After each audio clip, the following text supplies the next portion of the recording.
자, 미셔널 철치의 12번째, 사도행전 12번째 시간입니다. 위기 구원의 기회, 위기 구원의 기회라는 제목으로 하나님의 말씀 함께 나누겠습니다. 자, 위기와 고난이 하나님의 구원의 기회인 걸 우리는 기억할 필요가 있겠죠. 팬데믹 이전에 우리가 단기 선교를 우리가 많이 갔었었는데요.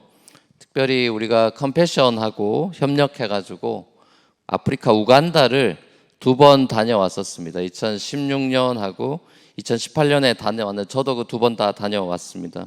그때 이제 마카사라는 지역에 있는 그 나카테테 철치라는 곳을 저희가 방문하고 제가 그 교회 모습을 보면 굉장히 마음이 아팠던 기억이 있습니다. 왜냐하면 그 교회당에서 주일 예배를 이제 드릴 때 거의 한 3시간 드렸던 거, 찬양만 1시간 하고 막 그랬던 것 같은데 그 예배당에 지붕이 없어요.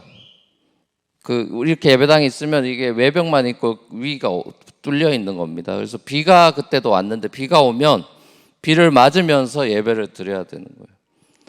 그래서 지붕 공사를 이제 제대로 하려면 미국 돈으로 그 당시 한 10,000불 정도 든다 이런 얘기를 들었습니다. 그 소식을 듣고 돌아오면서도 기도하고 이걸 어떻게 해야 되나 그러면서 이제 저희 교회적으로도 우리 교회가 선교지에 이제 헌금을 하고 또 팬데믹 동안에 다 선교지에 헌금을 많이 보냈는데 그래서 이제 우리가 보내드린 그 교회가 보내드린 헌금하고 또 나카테테 철치가 자체적으로 펀드레이징을 한 거예요. 그래서 감사하게도 팬데믹 동안에 그 예배당 공사를 이제 하시게 돼서 지붕을 씌우게 됐다고 감사하다고 이 나카테테 담임 목사님이신 폴 목사님께서 편지를 보내오셨어요.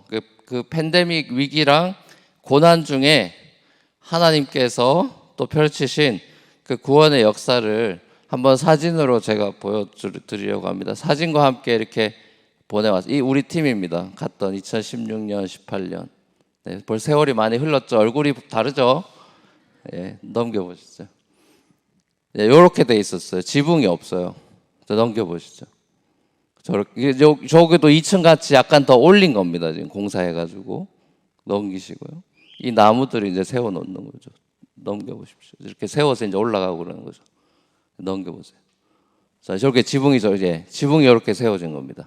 자, 양철로 된 거죠. 넘겨보시고. 네, 많이 세우고 있고, 네, 넘겨보시죠. 다음 장을 한번 넘겨보시죠. 없나요? 아이고. 그 다음이 제일 중요한데.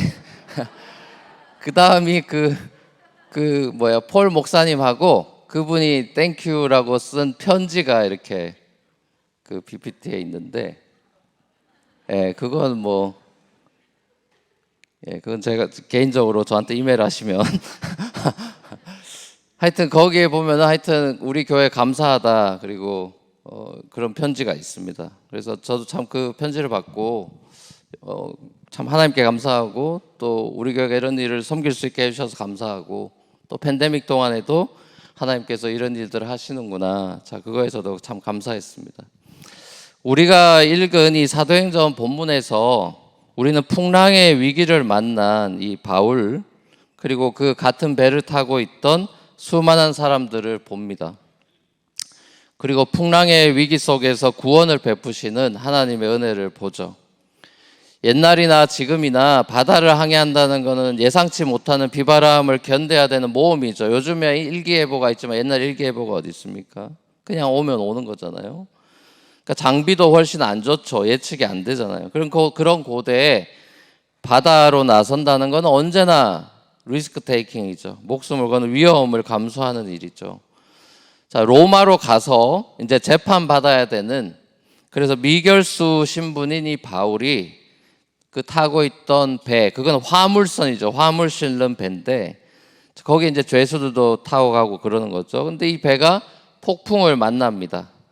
폭풍이 하도 심해가지고 배 안에 있던 화물들을 이제 무거우니까 배 밖으로 이제 하나씩 막 던집니다. 근데 이제 막 이게 비가 태풍이 몰아치니까 이제 배 안이 아수라장이었겠죠. 몸도 다 폭풍 위에 다 젖었을 게 뻔하고요. 먹을 것도 이제 다 좀 던지고 이러니까 이제 먹는 것도 시원찮아서 배에서 꼬르륵 꼬르륵 소리가 납니다.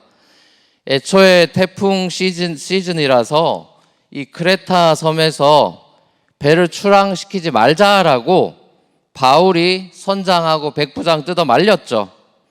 자, 근데 소용이 없어서 말 안 들었죠. 고린도 후서를 우리가 읽어보면 사도 바울이 이미 이 당시에 그 전에 이미 배가 난파된 경험이 몇 번 있었다라는 고백을 고린도 후서에서 보거든요. 그러니까 이 바울은 그런 경험이 있는 거예요. 그래서 말렸습니다. 근데 말 안 들었어요. 그러니까 아니나 다를까 배가 이제 난파되는 상황에 놓였죠. 그래서 바울이 백부장과 선장한테 이 봐라, 내가 뭐랬냐, 진작에 내 말 들었어야 되는 거 아니냐 얘기하면서 이런 피해랑 손실이 없었을 텐데 하면서 굉장히 안타까워하죠. 그러면서 이제 하지만 기운을 내십시오. 그러니까 바울을 보면 완전 상남자예요. 자기 기분 나쁜 건 얘기하는 겁니다.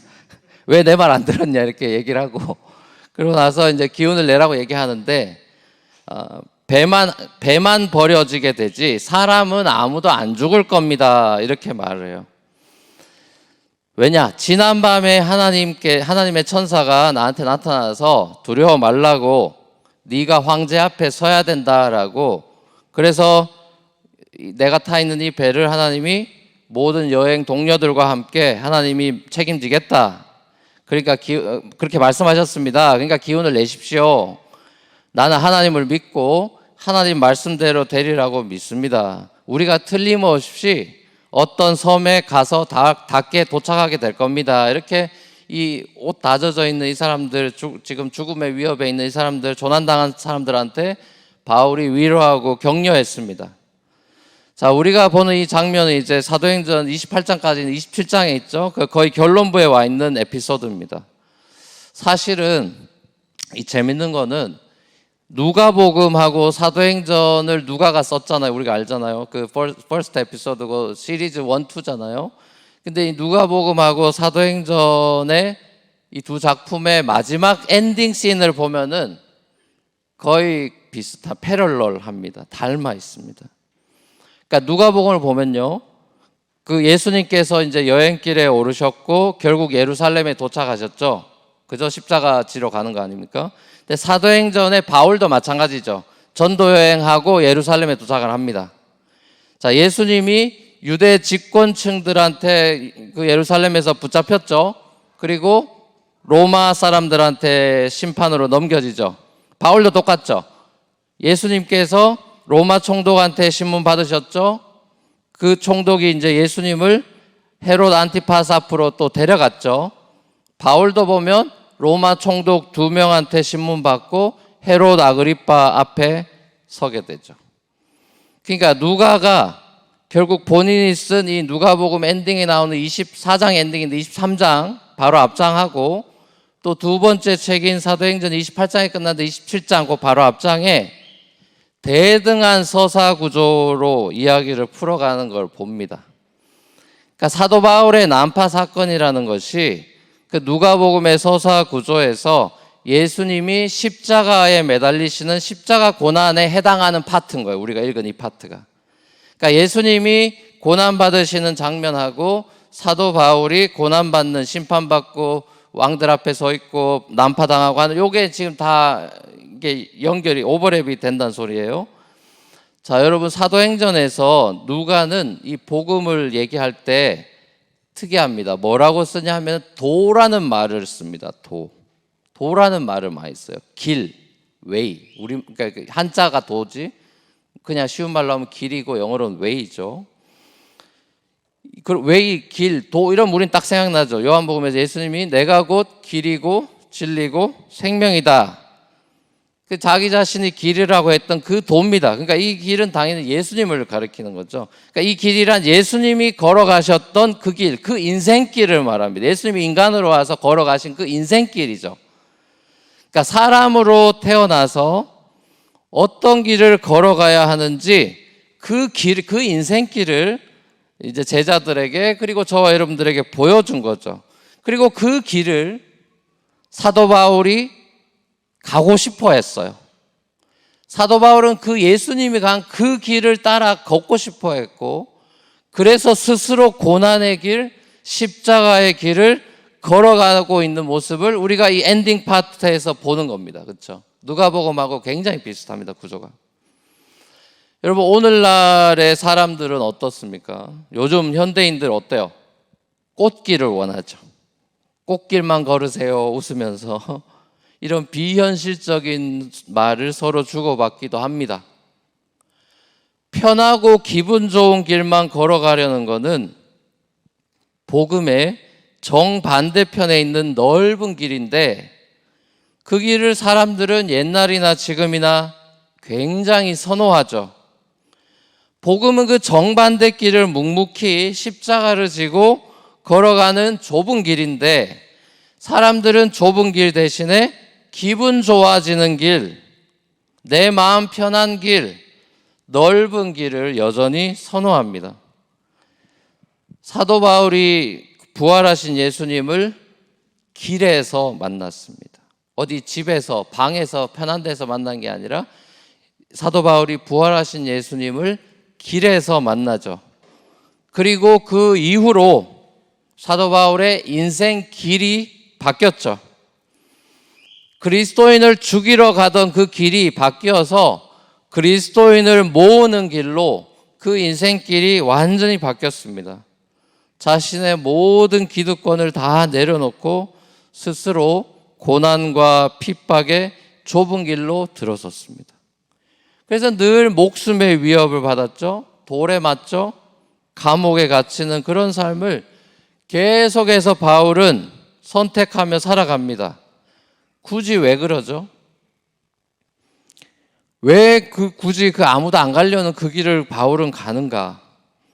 답은 그 바울 자신의 컨페션에서 본인이 뭐라고 말하는지 그 말을 보면 그 사람 마음이 보이니까. 바울이 총독한테 신문 받고 왕한테 신문 받을 때 바울은 뭐라고 자꾸만 얘기하느냐를 들여다보면 그게 왜 그러는지 알게 될 텐데, 그 대사를 보면 바울이 고난을 달게 받는 이유는 딱 하나입니다. 그것은 자기 마음에 절대로 빼앗기지 않는 소망이 있었습니다. 홉. 이 바울 안에 있는 빼앗기지 않는 이 홉. 자, 이거는 세상이 주는 홉이 아니죠. 자, 이 소망은 세상이 주는 일시적이고 임시적인 그냥 안개 같은 그런 소망이 없어져 버리는 그런 사라져 버린 소망이 아니죠. 예를 들면 돈이나 명예나 성공 이런 게 아니라고, 그런 거에 대한 소망이 아니죠. 예수님께서 십자가와 부활로 이 땅에 가져오신 그야말로 산 소망, 리빙 홉, 궁극 얼티밋 홉에 관한 것이죠. 바울은 이런 돈이나 명예나 성공 같은 일시적인 템포러리한 이런 트랜지토리한 이런 홉에 대해서 이런 거를 그리스도를 알고 나서 그리스도라는 유일한 홉에 견줄 때 이런 거 다 배설물이라고 빌립보서에서 얘기하죠. 바울이 썩을 대로 썩은 로마 정부랑 복음을 들어도 듣지 못하는 유대 종교 지도자들, 또 유대 동료 유대인들, 그 삶을 보면서 그 절망으로 가는 삶의 모습을 보면서 이 사람들 정말 호흡이 없어서 이러고 있다라고 생각한 거. 이 사람들은 호흡을 몰라서 나처럼 옛날에 자기처럼 이러고 있다라고 생각하는 거예요. 바울은 호흡을 발견을 했으니까요. 그래서 바울은 로마 고위 관리들과 황제한테 자기가 발견한 이 소망의 복음을 너무 전하고 싶은 거예요. 그러니까 자기가 살고 싶은, 자기가 지금 죄수로 끌려가면서 어떻게 하든지 살아남겠다는 것이 아니라 어떻게 하든지 소망의 복음을 한 명이라도 더 알리겠다. 그러니까 바울은 복음 외에는 인생길에 답이 없다라는 사실을 확신하고 있는 것입니다. 그래서 이 소망을 알려주고 싶은 거예요. 로마서도 우리가 읽어보면 바울은 로마에 여러 번 가고 싶어 했다 고백하죠. 바울이 회심한 이후로 27년의 세월 동안을 로마 못 가보고 로마 동편에서만 27년을 회심한 이후에 사역을 했습니다.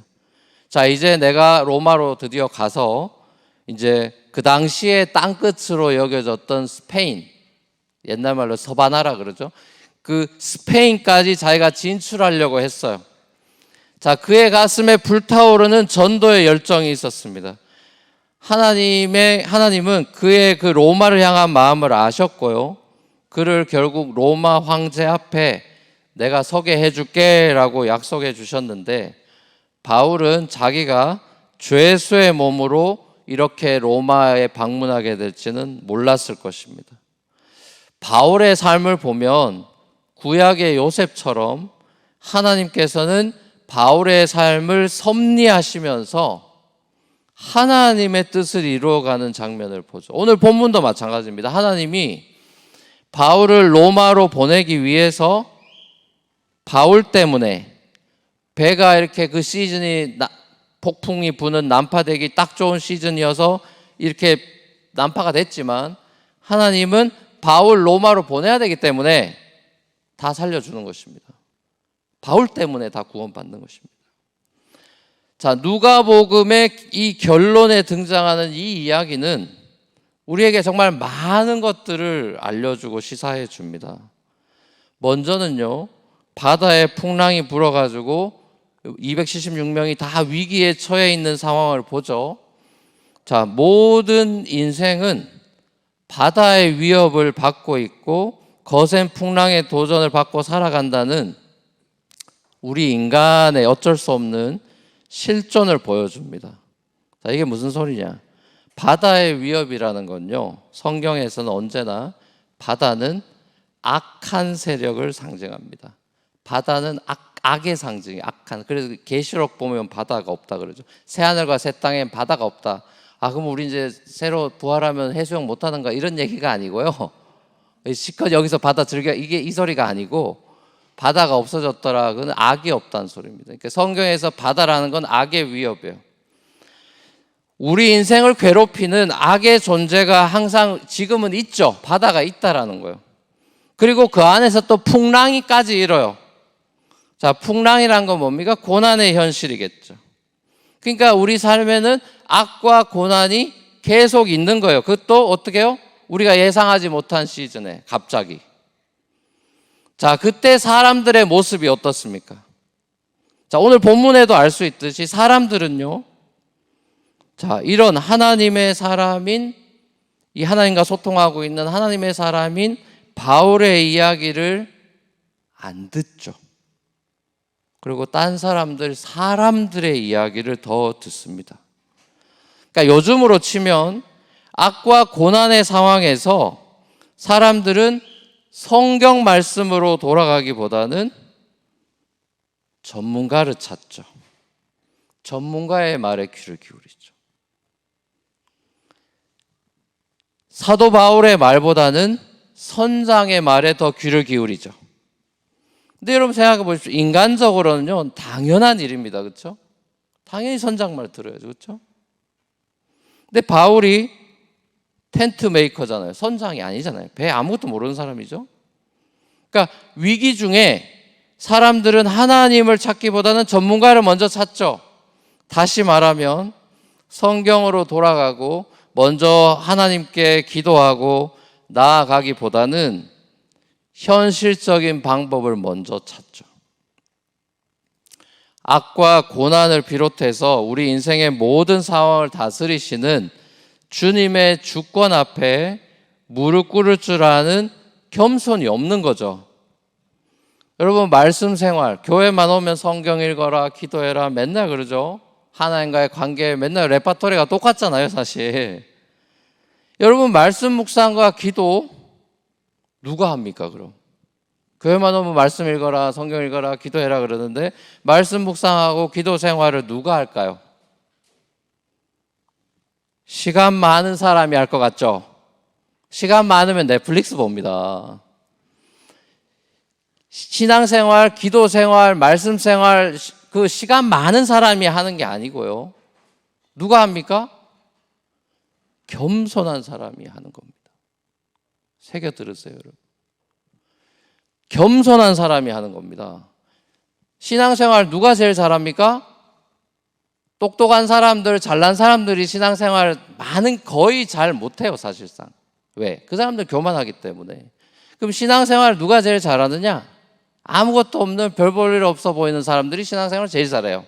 시골로 따지면 권사님들, 초등학교도 안 나오신 권사님들이 신앙생활 제일 잘합니다. 전 시골에서 살았으니까 알잖아요. 새벽 4시에 매일 종칩니다. 그런 분들. 할머니들이 종쳐요, 새벽 4시에. 하루도 빠지지 않고. 그러면 누가 더 주님 사랑하는 것 같습니까? 가끔 예배 나오고 가끔 교회 와서 거들먹거리는 똑똑한 그 사람이 하나님 보시기에 멋진 사람입니까? 아무 일자무식이고 아무것도 안 배운 권사님이 교회 매일 아침 알아주든 안 알아주든 종치는 그 사람이 더 멋진 사람입니까? 생각해 보십시오. 말씀 생활, 신앙 생활, 기도 생활은 시간 많은 사람이 하는 게 아니고요. 바빠서 못하는 것도 아니고요. 교만해서 못하는 것이고 겸손한 사람이 그거 하는 겁니다. 거기서 결판이 납니다, 여러분. 다 나머지는 핑계입니다. 다 핑계입니다, 여러분. 루터는 자기가 너무 바빠서 하루 3시간 아침에 기도한다 그러죠. 할 게 많으니까 기도할 게 많다는 소리죠. 여러분, 그 누구도 사람이 사람을 구원할 수 없죠. 전문가를 찾아가면 어드바이스를 해주지만 그 사람이 내 인생을 책임져 줄 수는 없잖아요. 어드바이스 해주는 거잖아요. 사람은 사람을 구원할 수 없다라는 이 진리를 오늘 본문이 우리에게 어김없이 보여줍니다. 특별히 악과 고난의 현실에서요. 누가가 사도행전 27장에 이 사건을 의도적으로 구원이라는 말로 끝을 맺습니다. 이 에피소드에서 2번 구원이라는 단어가 등장하고 엔딩에 나와요. 배에 있던 276명이 사도 바울 때문에 모두 구원받았습니다. 물론 예수님을 믿게 됐다라는 그런 우리가 아는 그런 구원은 아니지만 하나님께서 베푸시는 구원의 혜택을 맛보게 된 거죠. 사도 바울이 탄 배는 마치 노아의 방주와도 같은 구원의 방주의 역할을 했어요. 홍수 날고 난리 났을 때. 자, 오늘날 교회가 어떻게 세상 속에서 사람들을 구원하는 그런 방주와 같은 역할을 해야 하는지를 깨닫게 되는 겁니다. 바울처럼 이 교회가 악과 고난의 이 상황에 이렇게 막 심하게 흔들리는 세상을 향해서 하나님의 약속의 말씀, 구원의 소망으로 죽어가는 두려워하는 사람들을 격려하는 역할을 해야 되는 게 교회 역할이죠. 그렇죠? 코로나 팬데믹이 우리에게 가르쳐준 가장 큰 교훈이 뭡니까? 질병이나 사고로 하루아침에라도 죽을 수 있는 게 우리 인생이구나. 그럼 우리 인생이 무엇을 바라고 무엇을 소망하고 살아야 되나? 이걸 모든 사람들, 크리스찬이든 난크리스찬이든 전부 질문을 던졌어요, 코로나가. 헛된 바램들과 소망을 붙잡으려고 하는 것은 전도서를 쓴 전도자가 고백하는 대로 헛되고 헛되고 헛되고 헛되다. 바람을 잡으려는 것 같다. 그렇게 얘기하죠. 바람을 잡으려는 것 같다는 소리가 뭡니까? 바람 우리 손에 안 잡히는데 자꾸 잡으려고 한다는 소리죠. 그런 헛된 소망으로 살아간다. 붙잡히지 않는 걸 붙잡으려고 살아간다. 우리 인생의 생명이 생명의 주관자 되신 창조주 앞에 있음을 겸손히 우리가 인정하고 고백할 수밖에 없었던 위기가 코로나 팬데믹이었죠. 자, 근데 여러분 요즘 어떻습니까? 요즘 우리가 그런 말 하죠. 사람이 화장실 들어갈 때랑 나올 때 다르다고. 그 2초, 3초, 10초 만에 나올 때 들어갈 때 그 짧은 순간 바뀐다 그러죠, 사람이. 코로나 위협이 덜해지니까 풍랑이 어느 정도 잠잠해지고 이제 안 죽을 것 같으니까 크리스찬들도 오히려 기도하지 않고 평화로운 시대가 오고 있는데도 기도하지 않고 하나님께 감사함으로 예배하지 않고 이게 자신의 쾌락과 자신의 헛된 소망을 다시 또 붙잡으려고 하는 걸 여러분 보고 있지 않습니까? 교회들마다요 주중 기도회라든지 주중 예배 그런 인원이 팬데믹 이전에 비해서 절반도 안 된다고 제 주위의 목사님들이 다 걱정을 많이 합니다. 여러분 한국이 가난하고 힘들었던 시절에 교회마다 예배당에 사람들이 가득 차고 기도의 불꽃이 철야기도다, 심려기도다, 뭐 산에 있는 산기도다, 뭐다, 기도의 불길이 활활 타올랐는데 이제는 한국도 먹고 살만하고 선진국 대열에 들어서면서 이제 뭐 문화생활이다, 취미생활이다, 먹방이다, 덕질이다, 이런 거에 더 진심이지 예배나 기도나 이런 거에 대한 목마름과 열정이 점점 식어가는 걸 보죠. 세상을 변화시켜야 될 소금과 빛으로서의 정체성과 사명을 잊어버리고 세상에 오히려 점점 물들어가고 세속화되어 가는, 그래서 풍랑에 막 휩쓸려서 막 살려내야 될 사람이 자기도 지금 막 숨 헥헥거리면서 지금 선장 붙잡고 있는 그런 안타까운 모습 아니냐고요. 저는 오늘 이 모습을, 오늘 본문을 묵상하면서 이 시대 상황이, 그리고 오늘날 교회 상황이 난파돼서 풍랑에 흔들리고 있는 이 상황처럼 보여졌습니다. 악과 고난으로 위기를 만난 이 시대, 그리고 교회가 어떻게 이 상황을 대처해야 되는가, 오늘 본문이 우리에게 교훈을 주고 있어요. 먼저는 이 배에 누가 진정한 영향력을 미치고 있는 리더인지를 봐야 됩니다. 배의 그 276명의 리더가 누구죠?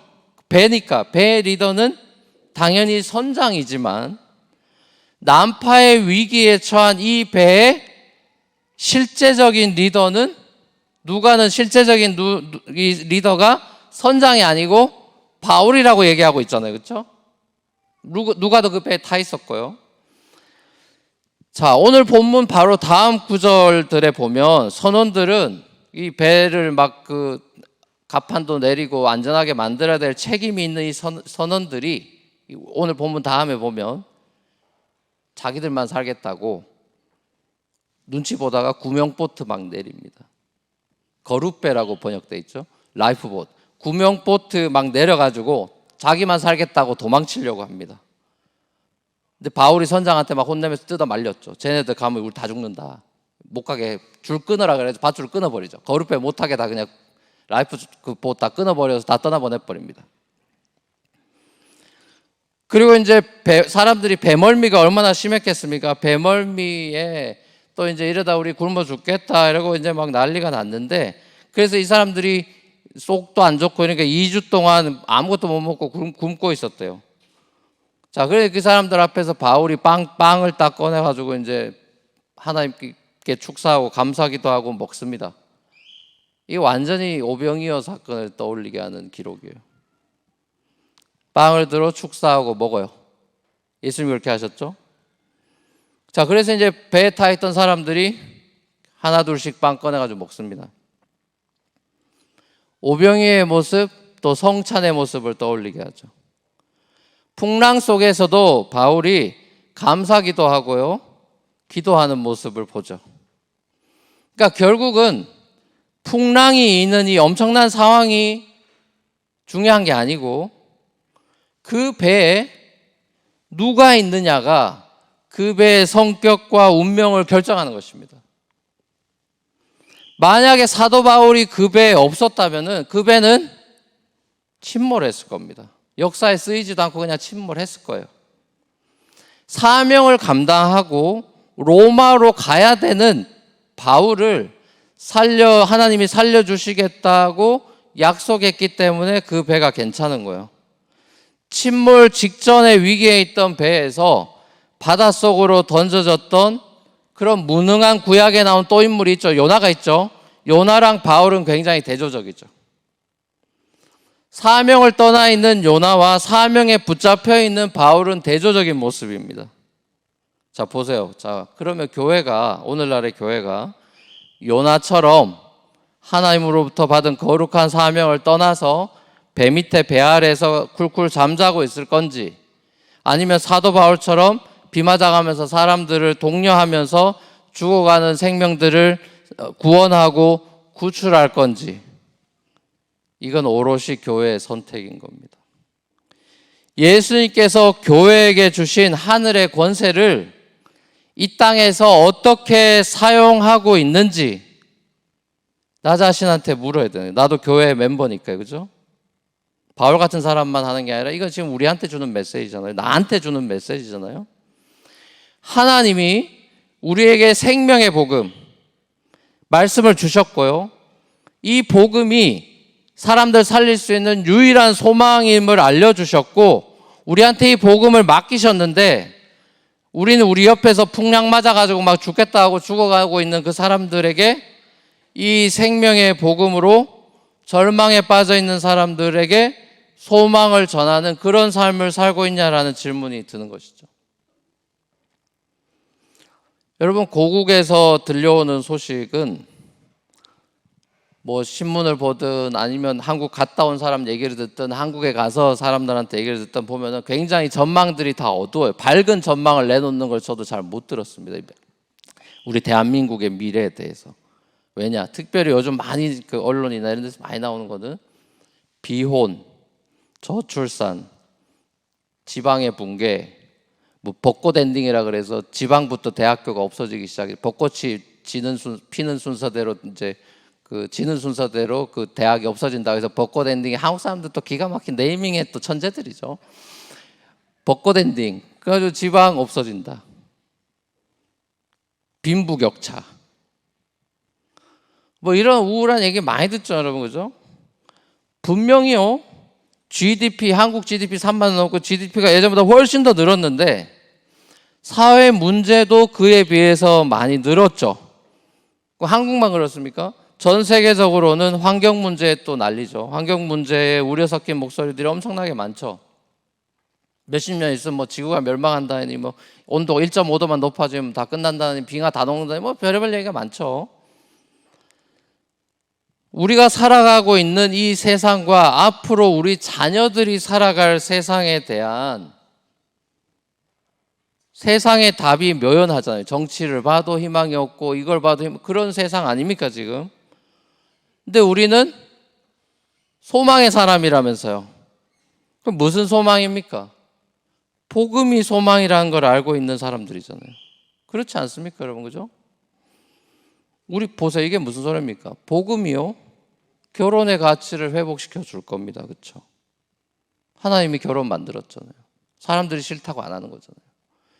결혼은 하나님이 제정하신 첫 번째 홀리 인스티튜션이죠.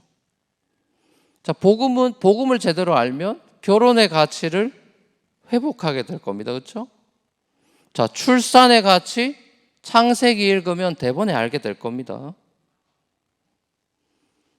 하나님이 지으신 창조 세계에 대한 사랑, 환경 문제, 그리스도인들이 제일 적극적으로 할 수 있는 사람들일걸요. 왜? 하나님의 동산이니까. 복음에 대한 올바른 이해와 복음적인 세계관으로 무장이 돼서 우리가 하는 매일의 가치 판단과 선택에 있어서 복음이 작동하게 될 때 침몰해 가는 배에서 사람들을 건져낼 수 있는 거잖아요. Simplicity, 심플한 거예요. Simply Jesus. 누가 우리의 리더가 되겠어요? 예수님만이 리더가 되는 거예요. 내가 세상을 구원할 수 없어도 한 배를 타고 있는 내 주위 사람들은 구원할 수 있게 하신 게 하나님의 섭리예요. 사도 바울이 전 세계를 구원하지 않잖아요. 자기 주위에 있는 사람 구원하는 거잖아요. 전도라는 게 이렇게 부담입니까? 대단한 게 아니에요. 그냥 옆에 있는 사람들에게 소망을 나누는 것입니다. 사랑하는 우리 뉴프런트 교회 성도 여러분, 풍랑 속에서도 사도 바울 때문에 같은 배를 타고 있던 276명이 구원받고 있는 이 오늘의 이야기는 누가복음에도 엔딩에 그려져 있듯이 우리 예수님 때문에 구원받는 인류에 대한 미니어처고 생생한 그림이죠. 풍랑이는 우리의 삶의 현장에 함께 하시고 마침내 십자가를 지시고 고난받으셔서 우리를 구원하시는 예수님의 모습은 하나님이 우리를 어떻게 구원하시는 분이냐는 구원의 패러다임을 보여줍니다. 하나님은 우리를 초능력으로 구원하시지 않아요. 자신의 고난으로 우리의 죽음의 현장으로 오셔서 우리를 구원해, 우리 풍랑이는 바다로 오셔서 거기서 우리와 비 맞아가면서 우리를 구원합니다. 예수의 그 길, 그 도를 따라 십자가를 지고 묵묵히 걸어가는 작은 예수, 세상이 원하는 방식대로 살아가는 사람이 아니라 복음의 방식대로 소망 가운데 하나님 말씀 붙잡고 살아가는 사람이 절망에 빠진 세상을 구원하는 거죠. 인생의 풍랑 속에 있는 우리 주위 사람들을 구원해내는 거죠. 그렇게 하나님의 구원의 서사, 복음의 내러티브가 저와 여러분의 삶 속에도 쓰여지게 될 것입니다. 세상이 우리를 조롱하고 죄수 취급해도 세상 사람들을 오히려 그리스도의 사랑으로 우리가 사랑하고 구원해내는 그런 저와 여러분의 삶이 되기를 우리 주님의 이름으로 간절히 축원합니다.